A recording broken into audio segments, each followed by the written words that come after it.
누가복음 1장 1절에서부터 56절까지 있는 말씀.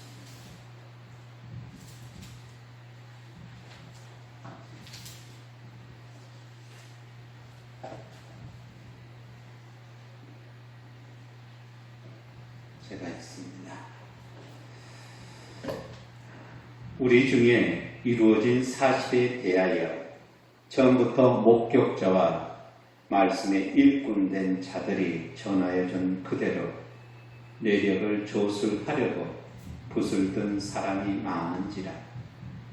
이 모든 일을 근원부터 자세히 미루어 살핀 나도 데오빌로 카파에게 차례대로 써 보내는 것이 좋은 줄 알았노니, 이는 카파가 알고 있는 바를 더 확실하게 하려 함이로라.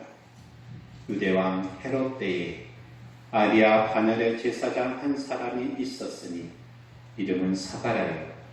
그 아내는 아론의 자손이니 이름은 엘리사벳이라. 이 두 사람이 하나님 앞에 의인이니 죄 모든 계명과 규례대로 흠이 없이 행하더라. 엘리사벳이 잉태를 못하므로 그들에게 자식이 없고 두 사람의 나이가 많더라.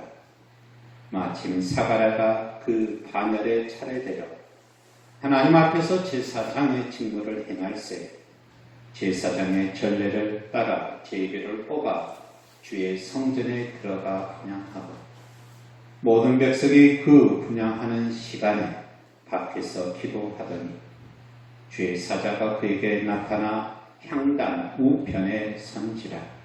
사가랴가 보고 놀라며 무서워하니 천사가 그에게 이르되 사가랴여 무서워하지 말라. 너의 간구함이 들린지라. 내 아내 엘리사벳이 네게 아들을 낳아주리니 그 이름을 요한이라 하라. 너도 기뻐하고 즐거워할 것이요 많은 사람도 그의 태어남을 기뻐하리니 이는 그가 주 앞에서 큰 자가 되며 포도주나 독한 술을 마시지 아니하며 모태로부터 성령의 충만함을 받아 이스라엘 자손을 주 곧 그들의 하나님께로 많이 돌아오게 하겠습니다. 그가 또 엘리야의 신령과 능력으로 주 앞에 먼저 와서 아버지의 마음을 자식에게, 거스르는 자를 의인의 슬기에 돌아오게 하고 주를 위하여 세운 백성을 준비하리라. 사가랴가 천사에게 이르되 내가 이것을 어떻게 알리요? 내가 늙고 아내도 나이가 많으니이다. 천사가 대답하여 이르되 나는 하나님 앞에 서 있는 가브리엘이라. 이 좋은 소식을 전하여 내게 말하라고 보내심을 받았노라. 보라, 이 일이 되는 날까지 내가 말 못하는 자가 되어 능히 말을 못하리니 이는 내가 내 말을 믿지 아니함이거니와 때가 이르면 내 말이 이루어지리라 하더라. 백성들이 사가랴를 기다리며 그가 성전 안에서 지체함을 이상히 여기더라. 그가 나와서 그들에게 말을 못하니 백성들이 그가 성전 안에서 환상을 본 줄 알았더라. 그가 몸짓으로 뜻을 표시하며 그냥 말 못하는 대로 있더니 그 직무의 날이 다 되매 집으로 돌아갑니다. 이후에 그의 아내 엘리사벳이 잉태하고 5달 동안 숨어 있으며 이르되 주께서 나를 돌보시는 날에 사람들 앞에서 내 부끄러움을 얻게 하시려고 이렇게 행하심이라 하더라. 6째 달에 천사 가브리엘이 하나님의 보내심을 받아 갈릴리 나사렛이라는 동네에 가서 다윗의 자손 요셉이라 하는 사람과 약혼한 처녀에게 이르니 그 처녀의 이름은 마리아라. 그들에게 들어가 이르되 은혜를 받은 자여 평안할지어다. 주께서 너와 함께 하시도다 하니 처녀가 그 말을 듣고 놀라 이런 인사가 어찌함인가 생각하니 천사가 이르되 마리아여 무서워하지 말라. 내가 하나님께 은혜를 입었느니라. 보라 내가 잉태하여 아들을 낳으리니 그 이름을 예수라 하라. 그가 큰 자가 되고 지극히 높으신 이에 아들이라 일컬어질 것이요 주 하나님께서 그 조상 다윗의 왕위를 그에게 주시리니 영원히 야곱의 집을 왕으로 다스리실 것이며 그 나라가 무궁하리라. 마리아가 천사에게 말하되 나는 남자를 알지 못하니 어찌 이 일이 있으리이까. 천사가 대답하여 이르되 성령이 내게 임하시고 지극히 높으신 이의 능력이 너를 덮으시리니 이러므로 나실과 거룩한 이는 하나님의 아들이라 일컬어지리라. 보라 내 친족 엘리사벳도 늙어서 아들을 배었느니라.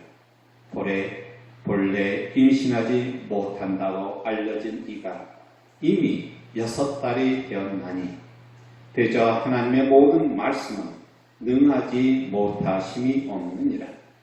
마리아가 이르되 주의 여정이오니 말씀대로 내게 이루어지리라 하며 천사가 떠나가니라. 이때 마리아가 일어나 빨리 산골로 가서 유대 한 동네에 이르러 사가랴의 집에 들어가 엘리사벳에게 문안하니 엘리사벳이 마리아가 문안함을 들으미에 아이가 복중에서 뛰노는지라. 엘리사벳이 성령의 충만함을 받아 큰 소리로 불러 이르되 여자 중에 내가 복이 있으며 내 태중의 아이도 복이 있도다. 내 주의 어머니가 내게 나오니 이 어찌된 일인가. 보라 내 문안하는 소리가 내 귀에 들릴 때에 아이가 내 복중에서 기쁨으로 뛰놀았도다. 주께서 하신 말씀이 반드시 이루어지리이다. 꼭 믿는 그 여자에게 복이 있도다. 마리아가 이르되 내 영혼이 주를 찬양하며 내 마음이 하나님 내 구주를 기뻐하였으며 그의 여종의 비천함을 돌보셨습니다. 보라 이제후로는 만세의 나를 복이 있다 일컬으리로다. 능하신 이가 큰 일을 내게 행하셨으니 그 이름이 거룩하시며 긍휼하심이 두려워하는 자에게 대대로 이르는도다. 그의 발로 힘을 보이사 마음의 생각이 교만한 자들을 흩으셨고 권세 있는 자를 그 위에서 내리치셨으며 비천한 자를 높이셨고 줄이는 자를 좋은 것으로 배불리셨으며 부자는 빈손으로 보내주셨도다. 그 종 이스라엘을 도우사 긍휼히 여기시고 기억하시되 우리 조상에게 말씀하신 것과 같이 아브라함과 그 자손에게 영원히 하시리로다 하니라. 마리아가 10달쯤 함께 있다가 집으로 돌아가니라. 아멘. 오늘은 갈릴리 나사렛이라는 동네라는 주제로 말씀을 나누겠습니다.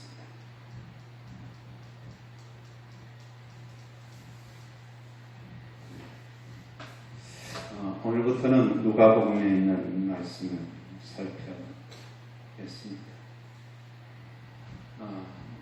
그동안 우리가 서신서를 많이 봤죠.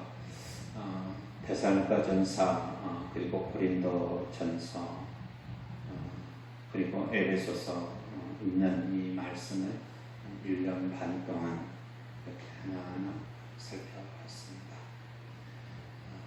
신약성서에 글이 어떻게 쓰여졌는가라는 것은 먼저 서신서가 쓰여졌다라는 것을 제가 여러 번 말씀드렸습니다. 그러니까 예수님이 돌아가시고 난 다음부터 예수 그리스도를 믿는 사람들이 성령의 충만함으로 예수님이 하나님의 아들이다. 예수님이 부활하셨다. 그리고 예수님이 부활의 능력으로 우리를 하나님의 자녀, 아들, 딸로 부르셔서 하나님의 새로운 일, 새 창조 일을 하신다. 이런 복음을 전해줍니다. 그래서 예수 그리스도를 믿는 사람들, 부활로 새로운 삶을 살아가는 믿음의 사람들이 예수 그리스도께서 본을 보여준 그대로 예수님을 따르는 삶을 살아갑니다. 그것은 곧 하나님이 사랑이시다라는 것을 확증하여 보여주는 것입니다. 그것은 다른 말로 예수님이 죽기까지 우리를 사랑하셨다라는 것을 하나님의 사랑으로 하나님의 역사로 하나하나 밝히 드러내 보여주는 것을 얘기를 합니다. 그래서 예수 그리스도를 따르는 사람들은 어떻게 생각하면 하나님의 능력이, 하나님의 은혜가, 하나님의 은총이 우리들의 삶 가운데 있다. 우리가 사랑하며 하나님의 은혜를 나누는 우리들의 삶 가운데 있다라는 것을 계속해서 증명하며 그 속에서 하나님의 말씀을 배우며 나누며 살아가는 믿음의 삶, 즉 사람들의 구성체인 교회를 만들면서 살아갑니다. 그래서 이 교회를 만들면서 살아가는 사람들, 예수 그리스도의 복음 안에서 한 몸을 이루면서 살아가는 사람들, 예수 그리스도의 삶을 살아가는 사람들, 하나님의 사랑을 나누면서 살아가는 사람들, 그 사람들이 모여서 하나하나 예수 그리스도의 말씀을 나눕니다. 그 나누는 것이 신약 성서이죠. 그래서 이 예수 그리스도의 복음 말씀을 나누어 가는 사람들, 그 사람들이 먼저 사도 바울의 편지들을 통해서 그죠? 예수 그리스도의 복음은, 예수 그리스도의 말씀은 우리 가운데 이렇게 이루어진다. 즉 말씀이 우리 가운데 어떻게 구체화되는가, 그 말씀을 따라가는 우리의 삶은 어떻게 해야 되는가 라는 구체적인 소수를 하는 것이 서신서다. 그래서 서신서는 예수 그리스도의 행적을 따라가는 사람들이 그들의 삶 속에서 어떻게 살아가는 것이 예수 그리스도의 본을 보여주면서 살아가는 우리들의 삶인가 라는 것을 서로 논의하고 의논하는 것이 서신서다. 이렇게 생각해 볼 수 있습니다. 그러니까 서신서는, 즉 사도 바울의 편지들은 예수 그리스도를 하나님의 아들로 믿고 고백하는 그 사람들이 예수님이 직접 보여줬던 하나님의 사랑이시다라는 것을 그들이 기뻐하면서 찬양하면서 그 사랑을 나누어가는 과정 속에서, 그러면 예수 그리스도가 사랑의 본을 보여줬는데 그것을 따라가는 우리들은 어떤 삶, 구체적인 삶을 살아가야 되는가 라는 그것을 서로 논의하는 과정 속에서 나오는 것이 편지 글이다라는 겁니다. 그러니까 사도 바울의 글은 우리가 이제 데살로니가전서나 에베소서나 고린도전서는 사도 바울 혼자만의 생각이 아니다라는 것을 우리는 분명히 알아야 돼요. 왜냐하면 예수 그리스도의 말씀을 먼저 배우고 가르치는 사람이 누구였어요? 예수님의 제자들이었어요. 그리고 예수님의 제자들과 함께 따라다녔던 사람들, 즉 120명의 마가의 다락방에서 성령의 충만을 받았던 사람들, 그 사람들이 예수 그리스도의 가르침을 자기의 마음속으로, 삶 속에서 고백하려고 했던 사람들이거든요. 그러니까 굉장히 많았어요. 그 가르침들, 즉 삶 속에서 본을 보여줬던 그들의 삶을 사도 바울이 하나하나 배운 거예요. 사도 바울은 살아생전에 예수님을 한 번도 본 적이 없는 사람이에요. 사도 바울은 뭘만 아는 사람이에요? 그저 율법만 아는 사람이에요. 하나님의 구약에 있는 말씀, 창세기부터 이르는 율법을 어렸을 때부터 하나하나 달달 외우는 사람이에요. 그런 학식이 있는 사람이죠, 그죠? 제사장은 아니지만 제사장의 그런 부류의 가르침, 배움을 받는 사람이었다. 그런데 그가 예수 그리스도를 박해에 앞장섰던 그가 예수 그리스도를 만나면서, 즉 밤에서 토상에서 만나면서 예수 그리스도가 하나님의 아들이다라는 것을 그가 충격을 받고 3년 동안 아라비아 사막에서 다시 하나님의 말씀을 하나하나 묵상합니다. 그러면서 진짜 하나님이 진정 사랑이시구나, 하나님의 아들 예수 그리스도가 맞구나. 그분이 그리스도구나. 라는 것을 말씀 속에서 되새기면서 회개하면서 그 다음부터 예수 그리스도의 삶을 하나하나 본받아요. 누구를 통해서요? 예수님의 제자가요. 그리고 마가의 다락방에서 함께 예수 그리스도의 가르침을 받았던 120명의 사람들을 통해서 하나하나 가르침을 받습니다. 그래서 그가 회개해서 사도행전 보면 에루살렘에 올라가가지고 어떤 사람들과 싸워? 그러죠. 바리새인들과 율법학자들과 싸워가지고 이기는 거예요. 그래서 얼마나 사도 바울을 잡아 죽이려고 화를 냈던지 예수님의 제자들의 사도 바울을 피신시켜요. 그리고 1차 전도 여행 때도 사도 바울을 피신시키고 2차 전도 여행 때도 사도 바울을 피신시킵니다. 왜 그런 거예요?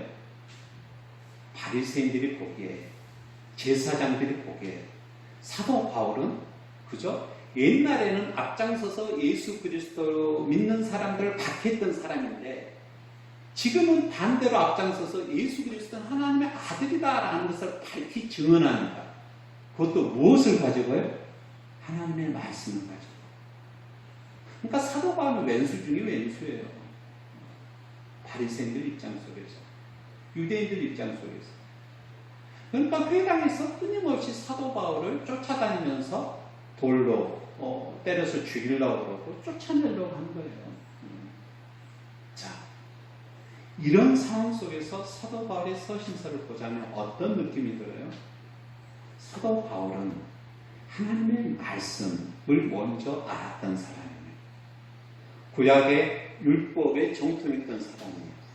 그가 다시 그 하나님의 말씀을 예수 그리스도의 가르침으로 다시 되새기면서 그는 참말로 하나님의 아들이다라고 고백한 거예요. 그래서 요한복음 1장에 말씀이 육신이 되어 우리 가운데 거하신다라는 신앙 고백이 있는 거예요. 하나님의 구약에서 말씀하셨던 그 약속이 육신으로 하나님의 아들 예수 그리스도를 보냄으로 인해서 우리 가운데 실현됐다. 이건 또 누구의 고백이기도 한 거예요? 사도 바울의 고백이기도 한 거예요. 자, 그래서 사도 바울의 서신서는 마태, 마가, 누가, 요한복음이 쓰여지기 이전에 예수님이 돌아가신 다음에 예수님의 제자들도 글을 썼지만 사도 바울도 같이 그런 글을 쓰는 거예요. 우리는 신앙생활 하면서 예수 그리스도가 이렇게 본을 보여줬던 그 삶을 살아가면서 그래, 우리들은 이 문제를 이렇게 해결해야 돼 라고 서로 얘기하는 가운데서 바울이 쓴 거예요. 그러니까 바울만의 창작물이 전혀 아니다라는 것을 우리는 항상 생각해야 됩니다. 그것은 우리가 뭘 통해서 느낄 수가 있어요? 사도행전을 통해서 우리가 추적할 수가 있어요. 사도 바울이 어떻게 얘기하면 초대교회 안디옥 교회에 같이 바나바와 사역을 하잖아요. 그리고 하나님의 말씀을 전하는 전도 여행자가 되잖아요. 그러면서 하다 보면 항상 혼자 간 것이 아니었잖아요. 같이 갔죠. 그리고 서신서나 아니면 사도행전 여기저기에서 바울과 논쟁하는 것도 언뜻 보여요. 그러니까 우리가 지금 누가복음을 살펴보려고 하는데 누가복음은 서신서 후에 나왔던 작품이에요. 그런데 누가복음도 이 서신서들에 있는 내용, 즉 예수 그리스도를 본받는 삶을 살아가는 사람들, 예수 그리스도를 따르는 사람들, 그래서 그리스도인 안디옥에서 처음으로 이런 칭호를 붙여줬죠. 일반 사람들이 그렇게 붙여준 거예요. 이 사람들은 그리스도인이다. 즉 그리스도를 따르는 사람들이다. 그리스도가 본을 보여줬던 대로 그대로 살아가는 사람들이다 라는 거예요. 그래서 기독교인 그리스도인 최초의 칭호가요. 네. 그래서 예수님의 가르침대로 따라가는 사람들이 예수 그리스도의 복음 안에서 하나하나 그의 삶을 살아가요. 그래서 서신서에 있는 내용을 나중에 그에 있는 구체적인 내용이 하나의 예수 그리스도의 삶, 모범. 그러니까 마태, 마가, 누가, 요한복음에 있는 것은 서신서에 있는, 즉 예수 그리스도를 믿는 사람들이 예수님을 따라가기 위해서 예수님이 본을 보여줘 그대로 삶을 살아가기 위한 자기들의 고민 내용인데, 그 고민 내용을 항상 무엇을 통해서 살펴봐야 돼요? 그때 당시에 그랬던 것처럼 그들은 항상 마태, 마가, 누가, 요한복음, 즉 예수님의 가르침을 매 주마다 아니면 매 순간마다 나누면서 살아갔던 사람들이에요. 그래서 복음서는 항상 무엇과 연결해서 생각해 봐야 돼요? 서신서에 있는 내용과 연결해서 항상 생각해 봐요. 예수님이 어떤 말씀을 하셨기 때문에 서신서에서는 그 예수님의 말씀, 복음을 진짜 자기의 삶 속에 실현하기 위해서 이런 고민을 했는가. 그래서 복음서는 무엇과 항상 연결해 봐야 돼요? 서신서와 연결해 봐야 돼요. 그렇게 될 때, 예수님이 이런 뜻으로 말씀하셨구나. 그래서 그런 뜻으로 말씀하셨던 것을 초대교회 신앙들이 하나 기도하면서 성령의 인도하심을 받으면서 그 가르침을 따르고자 서신서에 있는 구체적인 내용들이 나타나는 거예요. 그래서 마태, 마가, 누가, 요한 이 예수 그리스도의 가르침은 항상 서신서에 있는 내용과 연결했을 때 우리 구체적으로 보인다. 이 말은 예수님이 왜 이 말씀을 하셨는가? 그 말씀은 예수님이 삶 속에서 제자들과 함께 생활하면서 어느 한 상황 속에서 이 말씀을 하셨거든요. 그러면 그 말씀의 뜻은 뭐예요? 그 상황, 예수님의 행동, 예수님이 하나하나 본을 보여줬던 그 상황 속에서 나오는 말씀이거든요. 그 상황에 있는 말씀을 예수님이 돌아가시고 난 다음에 승천하신 다음에 예수님의 제자들이 하나하나 따르면서 그 예수님의 이 말씀이 이 말씀이 하면서 자기들의 상황 속에서 초대교회 신앙 속에서 다시 한번 고백하는 거거든요. 그래서 고백과 예수 그리스도의 말씀을 항상 뭐 해야 된다? 연결시켜야 된다라는 거예요. 그래서 우리가 그동안 서신서에 있는 말씀을 통해서 무엇을 배웠어요?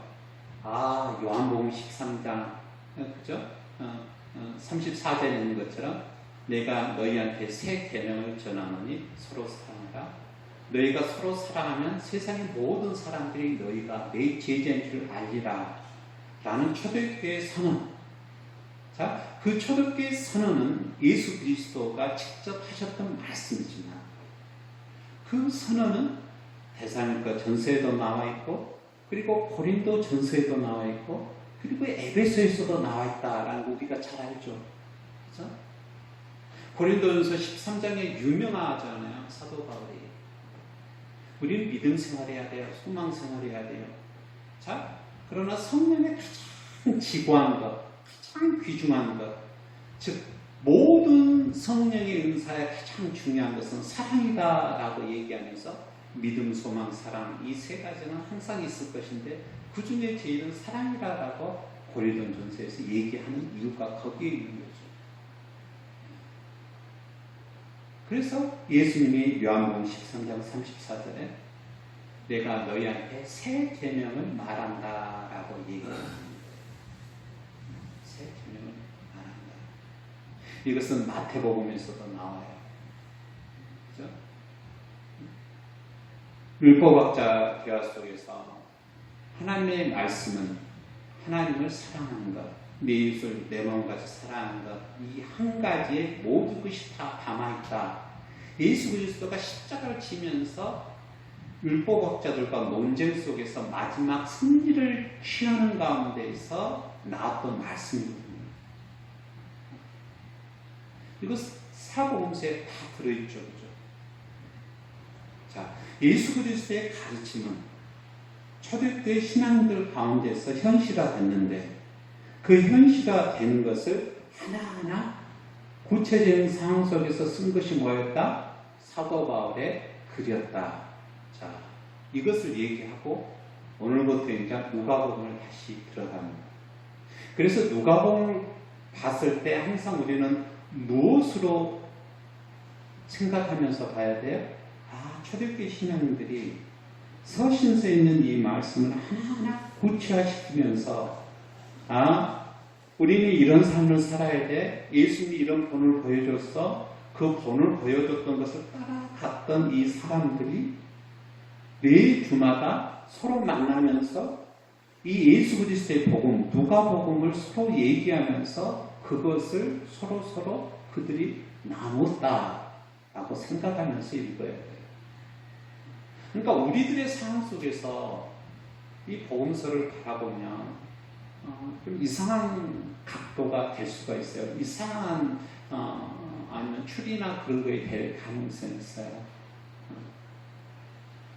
그래서 서신서는 굉장히 중요하다. 이것을 강조하면서 오늘 누가복음을 살펴봅니다. 누가복음은 언제 쓰여졌냐면 먼저 이제 서신서들이 쓰여졌잖아요. 서신서들이 먼저 쓰여졌어요. 보통 이제 사도 바울이 63년 그 정도까지 이렇게 로마 감옥에 있었다 이렇게 생각해요. 1차, 2차, 3차 정도에 다 끝나고요. 그리고 65년부터 70년까지 유대인들이 로마와의 대항에서 싸우면서 70년대 예루살렘 성전이 망해버려요. 멸망시켜요. 그래서 황폐화되어 있어요. 그리고 거기에 있는 유대인들이 다 이방 사람들 노예로 끌려갑니다. 그러면서 이제 유대교 자체가 어떻게 하면 핍박받게 될 수밖에 없는 거예요. 왜냐하면 반기를 들었으니까 로마에. 자, 그런 과정 속에서 70년대, 60년, 65년 후반부터 70년 후반까지 이 복음서가 쓰여졌을 거다라고 얘기를 합니다. 그러니까 예수님의 제자들이 예수님과 함께 삶을 살았던 사람들이 하나하나 돌아가시고 난 다음에 이 복음서가 하나하나 쓰여졌는데 첫 번째 쓰여진 것은 마가복음이고 그 다음에 마태복음이고 그 다음에 누가복음이 쓰여졌을 거다라고 추측을 하는 겁니다.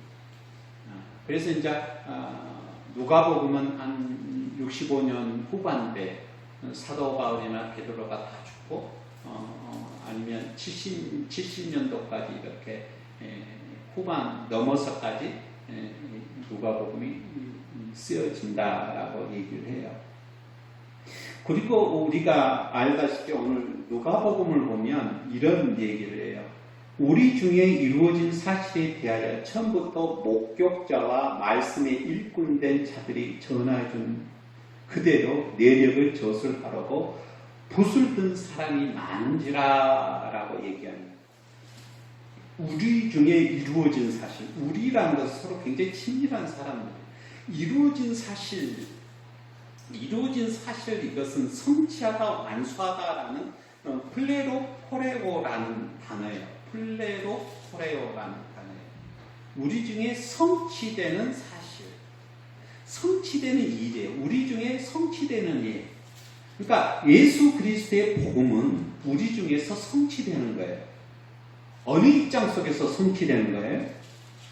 나중에 이렇게 쭉 보자면 하나님이 메시아를 보내서 우리를 구원하신다니 새로운 창조의 출발로 예수 그리스도를 보냈잖아요. 그래서 우리는 새로운 피조물이잖아요. 에베소에서 배웠잖아요. 자, 그 구원의 역사를 새롭게 출발한, 즉 구약에서 애어난 것이 우리들한테 이루어졌어요. 그것을 얘기하는. 그래서 여기서 단어가 플레로 포레오라는 단어를 썼는 거예요. 우리에게 성취된, 완수된 그 사실에 대하여 처음부터 목격자와 말씀에 일꾼된 자들이 전하여준 그대로 뇌력을 저술하려고 붓을 든 사람이 많은지라. 처음부터 목격자는 뭐예요? 예수님의 제자들일 수도 있고 마가의 다락방에 함께 기도했던 120명 사람들일 수도 있어요. 자, 목격자, 같이 다녔던 사람들. 자, 여기서 일꾼된 사람은 회페레타이라는 단어를 썼어요. 그리고 전화해준 대로 파라디돔이 옆으로 건네주다. 그러니까 함께 예수님과 함께 살면서 눈으로 목격했던 사람들, 말씀의 일꾼제자들, 일꾼은 여기서 페페레타이, 같이 옆에서 시중 두는 사람을 얘기해요. 그러니까 예수님과 같이 옆에서 있다가 눈으로 목격하고 시중 들고 도와주고 그러면서 그것을 하나하나 옆 사람한테 전달해주는 파라디돔이, 그 전달해준 그 사실들, 내력들을 저술하려고 붓을 든 사람이 많았어요. 언제예요? 예수님의 1세대 제자들이 하나하나 돌아가신 다음에.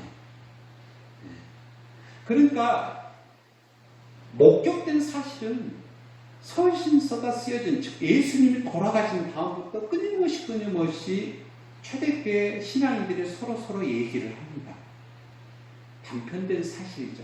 예수님이 이런 말씀을 하셨어. 이럴 때 예수님은 이렇게 우리들한테 가르쳐 주셨어. 그죠? 한데 그것을 그대로 내력을 저술하라고. 자, 그리고 3절에 보면 그 모든 일을 근원부터 자세히 이루어 살핀나도 데오빌로 각하에게 차례대로 써 보내는 것이 좋은 줄 알았노니, 차례대로 이제 종합한다라는 거예요. 예수님의 일대기를 논리정연하게 그렇게 쓸 필요가 있었다라고 얘기를 합니다. 그런데 3절을 보면 그 모든 일을 근원부터 자세히 미루어 살핀 나도, 미루어 살피다, 파라콜루데오라는 단어를 썼는데 파라는 곁에서 붙어서 따라다니다라는 단어예요. 그 다음에 아룰루데오, 아콜루데오라는 것은 따라가다, 동반하다, 제자가 되다라는 단어예요. 그래서 파라하고 아콜루데오라가 함께 합쳐진 단어가 파라콜루데오인데, 그러니까 곁에서 붙어다니면서 따라다니면서 동반하면서 제자의 삶을 살아가는 사람이 누구였다라는 거예요? 누가였다라는 거예요. 우리가 잘 알 때 누가는 사도 바울이 2차 전도 여행을 하면서 빌립보 교회부터 같이 따라다녔던 사람이에요. 그래서 고린도 교회도 같이 있었던 사람이고 3차 전도 여행도 같이 에베소에 같이 갔던 사람이고, 그리고 중요한 것은 로마에도 같이 따라갔던 사람이 누구예요? 이 누가예요, 누가. 그러니까 누가는요, 어쩌다가 우연하게 바울을 만나면서 바울의 선교 여행을 계속 같이 했던 사람이에요. 그러니까 사도 바울의 얘기뿐만 아니라 같이 있으면서 믿음의 사람들의 수많은 사람들, 즉 예수님의 행적을 옆에서 목격하고 옆에서 일꾼되면서 시중 들었던 사람들의 얘기를 하나하나 들었던 사람이에요. 그 사람이 누가였는데, 이 누가가 근원부터 자세히 미루어 살핀 나도, 사도 바울과 항상 따라다니면서 이렇게 그때 세월을 보자면 적어도 한 10년이에요. 10년은 사도행전에서 같이 있었으니까요, 바울과. 그것을 이제 다른 사람도 붓을 들어서 저술하려고 그러는데 나도 그럴 생각을 했다라는 거예요. 여기에서 그럴 생각을 하는 가장 중요한 원인은 3절에 나와 있어요. 데오빌로 각하에게 차례대로 써 보낸 것이 좋은 줄 알았노니, 데오빌로라는 사람은 이방 사람이에요. 이방 사람 중에서 지위가 높은 사람이에요. 그러니까 지금 누가는 누구한테 예수 그리스도의 흔적을 하나 차례대로 종합해서 써서 주려고 하는 거예요. 이방 사람한테 주려고 하는 거예요. 목적이 분명해요. 유대인이 아니에요. 유대인이 아니에요. 그리고 그냥 모르는 사람, 뭐 그런 사람이 아니에요. 분명하게 자기가 그 사람을 만나면서 교제했던 사람이에요. 굉장히 잘 알아요. 그래서 이 사람이 어떤 사람이냐면 밑에 한번 4절 말씀에 보면 이는 각하가 알고 있는 바를 더 확실하게 하라 함이로다. 각하가 알고 있는 바, 알고 있다라는 카테케오라는 단어인데 알려주다, 가르치다. 자기가 알려짐을 당했어요. 가르침을 받았어요. 데오빌로는 예수 그리스도가 어떤 사람인지를 알아요. 그런데 그 아는 것을 더 확실하게 알기 위해서는 뭐가 필요하다라는 거예요? 예수 그리스도의 가르침의 단편적인 그런 것이 종합돼서 예수 그리스도의 가르침을 이 사람이 알았으면 좋겠다. 누가가 생각하면서 이 글을 쓰게 됐다라고 얘기하는 거죠. 근데 중요한 것은 이 누가가 이 누가복음도 썼지만 또 사도행전도 쓰면서 여기에서 데오빌로라는 사람이 또 등장합니다. 그러니까 누가가 데오빌로라는 이 굉장히 자기하고 친한 교류하고 그리고 예수 그리스도를 따라다니고 예수 그리스도의 가르침대로 살아가려는 이 사람을 위해서 누가복음과 사도행전을 하나하나 썼다라는 거예요. 그러니까 누가복음을 볼 때는 이 편지를 받는 사람이 딱 정해졌어요. 누가복음은요. 데오빌로라는 사람이에요. 그리고 누가는 어떤 복음서와 같이 썼어요? 이 누가복음 말고 사도행전이라는 글도 이 사람한테 보내졌어요. 동일하게 입장이 나오거든요. 그러니까 누가는 이방 사람 한 사람을 타겟으로 해서 교회가 어떻게 만들어졌는지 사도행전을 적었고요. 그리고 그 교회가 만들어지는 즉 성령의 역사 사도행전의 가장 중요한 예수 그리스도의 말씀, 예수 그리스도 행적, 누가복음을 이 누가가 하나하나 적었다라는 거예요. 그래서 누가는 이 지위가 높은 사람, 데오빌로, 고관 대작이겠죠, 그죠? 그런데 이 사람이 예수 그리스도를 따르려고 했던 사람이에요. 그러면 그때 당시 예수 그리스도를 따르려고 했던 사람은 어떤 사람이에요? 허랑방탕하게 삶을 살아가는 사람이에요? 아니죠. 예수 그리스도의 가르침이 좋아서 유대교 중에서 특별히 예수님의 가르침을 따르려고 노력했던 사람이다라는 거예요. 굉장히 경건한 사람이에요. 사도행전에서 보면 이방인 백부장이 나오잖아요. 그 구제를 굉장히 많이 했던 사람이라고 소술도 해요.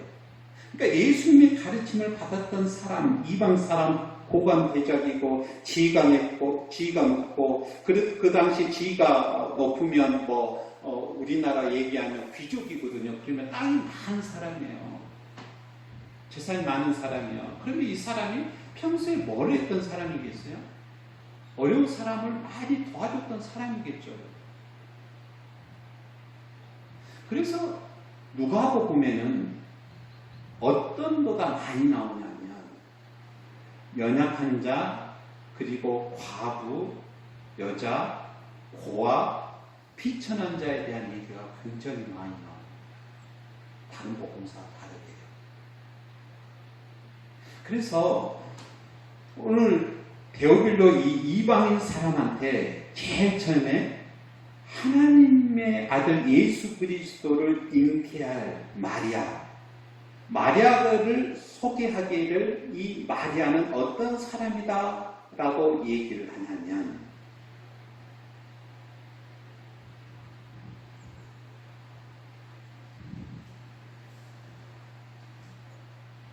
48절에 46절, 47절, 48절에 있는 말씀을 보자면 우선 48절, 46절부터 있습니다. 마리아가 이르되 내 영혼이 주를 찬양하며 내 마음이 하나님 내 구주를 기뻐하였음은 그의 여종의 비천함을 돌보셨습니다. 보라 이 집으로는 만세 날을 복이 있다 일컬으리로다 라고 얘기를 해요.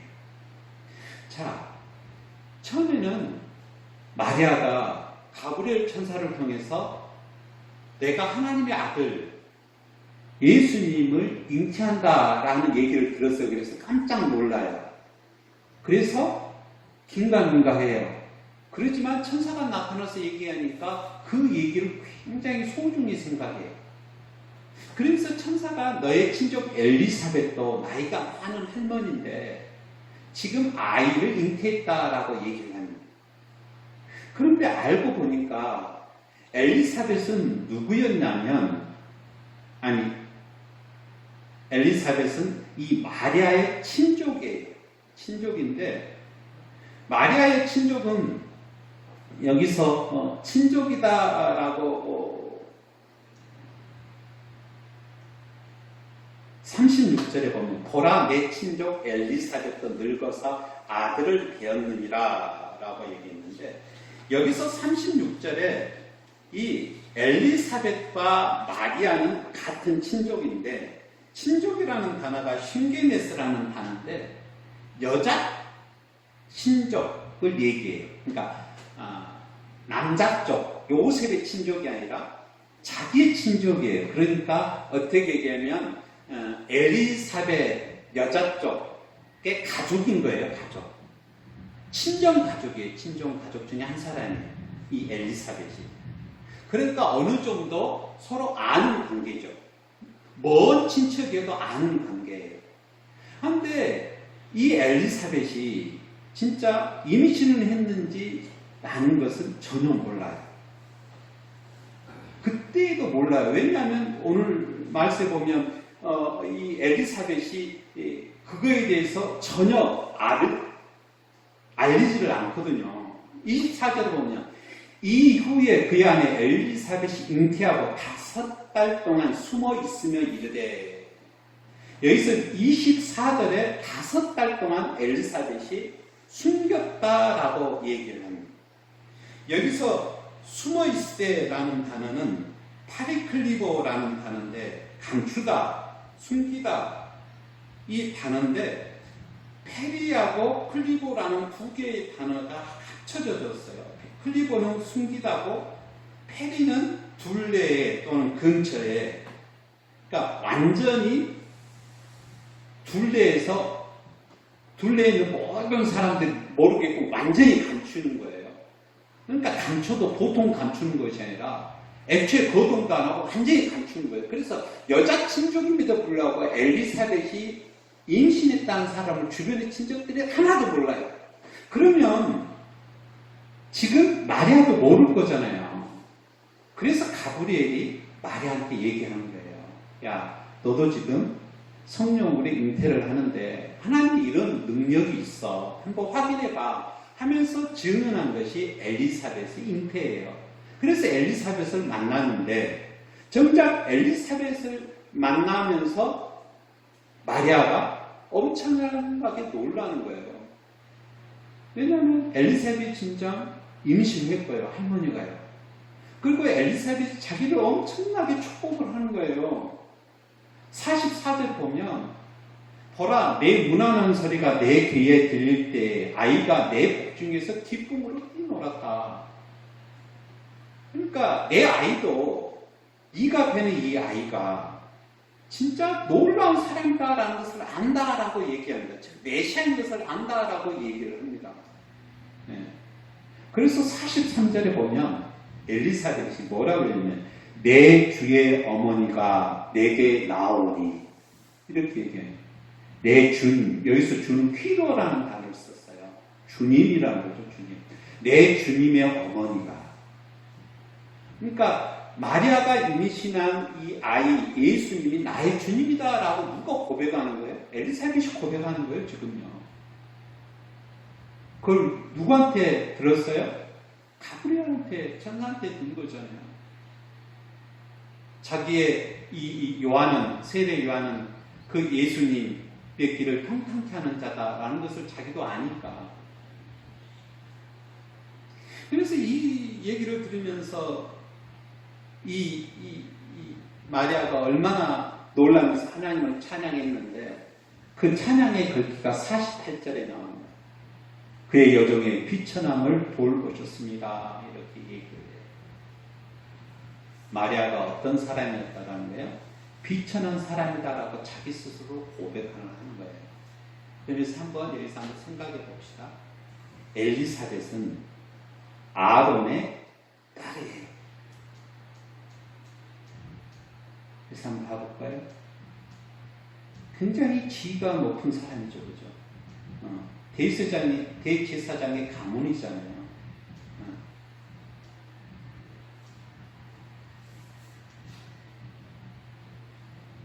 5절 말씀에 보면 유대왕 헤롯 때에 아비야 가멸에 제사장 한 사람이 있으니 그 이름은 사가랴라. 그의 아내는 아론의 자손이니 아론의 아들 딸이니 이름은 엘리사벳이라고 얘기합니다. 그러니까 마리아가 그러면 누구예요? 아론의 자손이겠죠. 그죠? 그런데 마리아는 지금 어디에 있는 사람이에요? 똑같은 여자 친족이지만, 그죠? 마리아는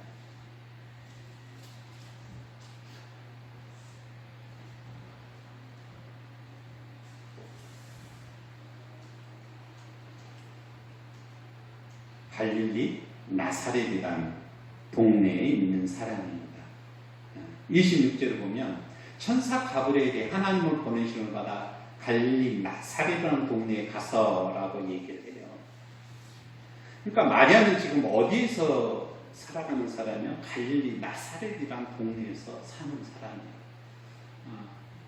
그러니까 같은 아론의 친족이지만 그 친족 중에서 어떻게 떨어져 나가가지고 몰락한 집안이에요. 갈릴리 나사렛이라는 동네는. 갈릴리 나사렛은 어떤 지방이냐면 이사야 9장 1절 말씀에 이런 얘기가 있어요. 전에 고통하던 자에게 흑암이 없으리로다. 옛적에는 여호와께서 스불론 땅과 납달리 땅으로 멸시를 당하게 하셨더니 후에는 해변의 길과 요단 저편 이방의 갈릴리를 영화롭게 하셨느니라 라는 얘기가 나와요. 그러니까 갈릴리는 어디냐면 해변 근처에 있는 비옥한 평지가 있는 땅이 있는 곳이 갈릴리예요. 그래서 보리 농사를 굉장히 많이 지은 데예요. 그리고 여기에서 주변에 땅한테 이 보리를 심어가지고 수확해서 수출을 많이 하는 곳이에요. 그러면 지금부터 2000년 전이면 이 땅을 누가 다 소유했을까요? 로마의 고관대작들이 소유했어요. 그잖아요. 그 땅을 침략에 들어와가지고 이것을 다 거둬들였겠죠. 그러면서 일반 사람들, 일하는 사람들을 이렇게 모집해가지고 농사를 짓게 하고 그것을 로마로 가져가고 그랬겠죠. 그러니까 갈릴리는 비옥한 평지 땅인데 여기에 사람들이 이주시켜서 일을 시켰어요. 그 중에 한 가족이 누구였다라는 거예요? 그죠? 마리아의 가족이었어요. 아론의 후손이었지만. 그러니까 아론의 후손 중에서 몰락해가지고 그의 똑같은 친족이지만 진짜 비천한 상황 속에서 살아가는 사람이 자기였다라고 마리아가 고백하는 거죠. 그래서 여기서 비천한 여종을 돌보셨다라고 마리아가 고백하는 거예요. 이 얘기를 하는 것은 그런 거예요. 지금 데오빌로 각하한테 누가가 이 복음을 썼는데, 복음서를 썼는데 정작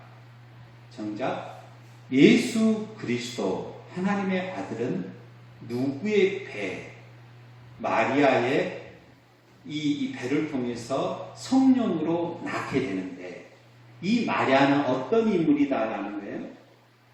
굉장히 비천한 여종이었다라고 자기 스스로 고백을 해요. 그래서 마리아가 나중에 이것이 사실이다라고 엘리사벳을 통해서 만나면서 고백하는 것이 그 여종의 비천함을 돌보셨습니다 라고 마리아가 찬양하는 거예요.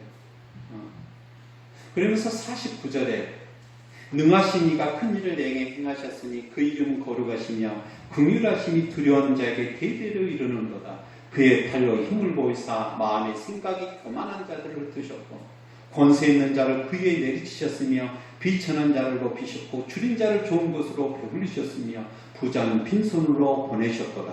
그 종 이스라엘을 도우사 긍휼히 여시고 기억하시되 우리 조상에게 말씀하신 것 같이 아브라함과 그 자손에게 영원히 하시리로다 하니, 여기서 마리아 창가인데 마리아 창가의 대부님이 뭐가 나와요? 비천한 여종을 여호와 하나님께서 선택해서 하나님의 아들 예수 그리스도를 낳게 하신 것처럼 여호와 하나님은 큰 일을 행하시는데 그 큰 일이 뭐예요? 마음의 생각이 교만한 자들을 흩으신 분이다. 권세 있는 자를 그 위에서 내리치신 분이다. 그리고 비천한 자를 높이시는 분이다. 줄인 자를 좋은 곳으로 배불리시고 부자는 빈손으로 보내신 분이다 라고 얘기해요. 자, 이 얘기를 누구한테 하는 거예요? 그러면요, 데오빌로 각하한테 하는 거예요. 그러니까 데오빌로라는 이 사람은 어떤 인물이라는 것을 어느 정도 알 수가 있어요. 이방 사람이고 고관 대접이고 부가 있고 그러지만 인간이 이렇게 살아서는 안 돼 하면서 예수 그리스도를 알고 예수 그리스도의 가르침을 따르려고 했던 사람이에요. 그 사람한테 누가가 제일 처음에 예수 그리스도의 어머니를 소개하는데, 예수 그리스도의 어머니는 어떤 사람이다? 나사렛 동네에서 가장 비천하게 사는 아론의 자손이었지만 몰락한 가문이고, 거기에서 노동을 하면서 농업 노동을 하면서 살아가는 사람. 그래서 그 사람 고백한 하나님은 어떤 하나님입니다? 권세 있는 자를 그 위에서 내리치신 분이고, 줄인 자를 좋은 곳으로 배불리신 분이고, 부자를 빈손으로 보내신 분이다라고 고백했던 사람이다라고 얘기한 거예요. 그러면 이 고백은 누구의 고백이기도 한 거예요?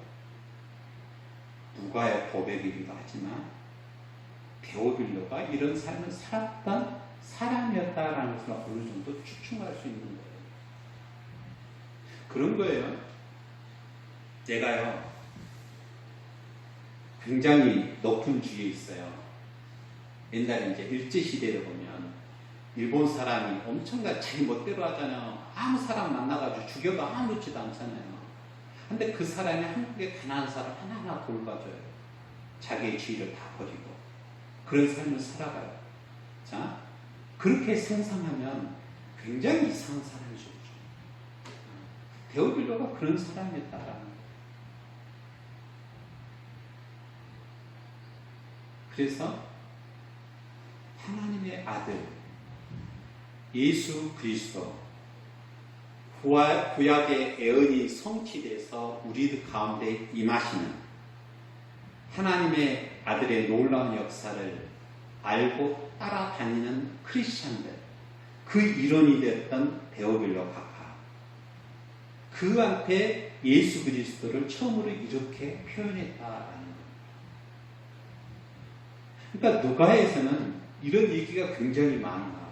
여인에 대한 얘기가 많이 나오고, 가난한 자에 대한 얘기가 많이 나오고요. 그렇죠? 그리고 하나님의 아들 예수 그리스도가 어떤 삶을 사셨는가라는 인간적인 모습이 굉장히 많이 나와요. 다른 복음서와 다르게.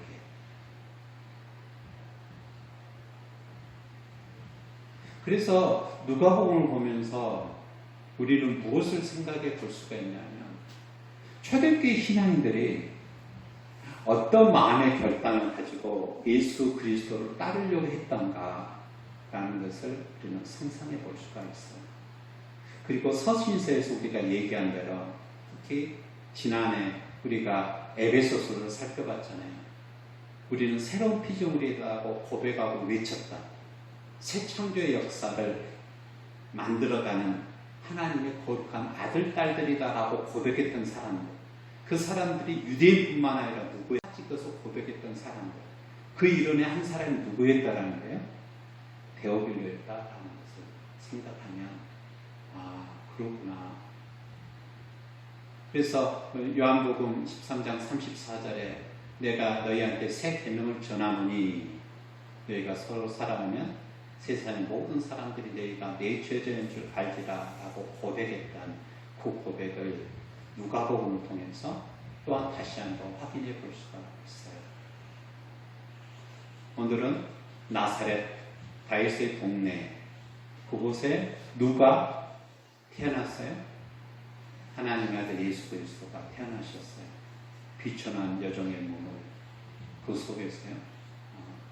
그래서 예수님이 하나님의 아들 예수님이 무엇을 위해서 이 세상에 오셨는가? 비천한 여종들을 그죠? 여종 마리아 돌보신 분 그리고 복이 있다 칭찬하신 분 그분이 우리 하나님이다 라고 생각하면서 오늘 누가복음 처음 이렇게 살펴봤습니다. 다 같이 기도합니다. 사랑과 은혜가 풍성하신 하나님 아버지 하나님이 진정 우리를 사랑하셔서 우리를 복주셔서 또한 우리를 비천함 속에서 세우셔 복으로 은혜로 축복으로 이끌어 주시는 은혜로운 분임을 오늘 주여 이 누가의 음성을 통하여 예수 그리스도의 탄생의 살아인 마리아의 찬양을 통하여 이렇게 저희들 하나하나 묵상합니다. 거룩하시고 자비로우신 하나님 아버지 나의 연약함 속에 찾아와 주셔서 강하게 하시며 새롭게 하시는 성령의 역사가 복음임을 항상 기뻐하며 찬양하는 주여 같은 심령들에게 축복하여 주시옵소서. 예수 그리스도 이름으로 기도드립니다. 아멘.